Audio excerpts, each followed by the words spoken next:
Hello guys, welcome back to my new blog Sneha লাইফস্টাইলে তোমাদের সবাইকে স্বাগত।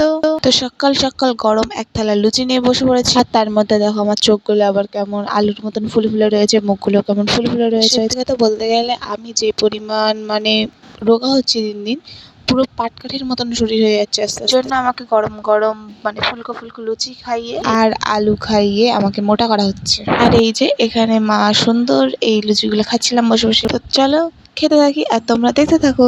তো তার মধ্যে আবার এখানটায় আমি কত কাজ করছি দেখো। উঠে এখানে আবার আমি ডিম ফাটানো শুরু করে দিয়েছি, কারণ আমাদের বাড়ি এসেছিল এগুলোকে, আর কেউ আসলে তাদেরকে তো আর না খেয়ে পাঠানো যায় না, তাই না? তো সেই জন্যই আমি তাদের জন্য ডিম ফাটিয়ে দিচ্ছিলাম, আর সেই ডিমটা ভাজা হচ্ছিল তাদের খাওয়ানোর জন্য।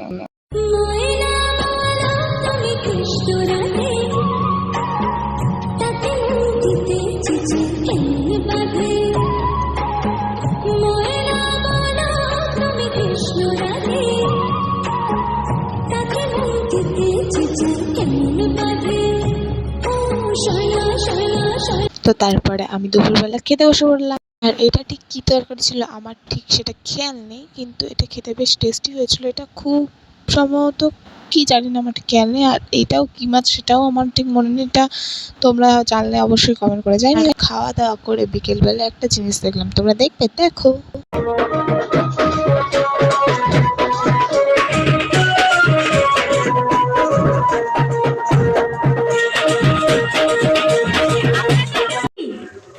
তো তারপরে মা কি সব ভাজাভুজি করেছিল, আর তারপরে আমরা বেরিয়ে গেছিলাম রাস্তায়। তো একটা জিনিস কিনতে, আর হাতে দেখতেই পাচ্ছ কেক। কেন কেক কিনেছিলাম সেটা দেখতে গেলে পরে ভিডিওটা অবশ্যই দেখতে হবে। টাটা।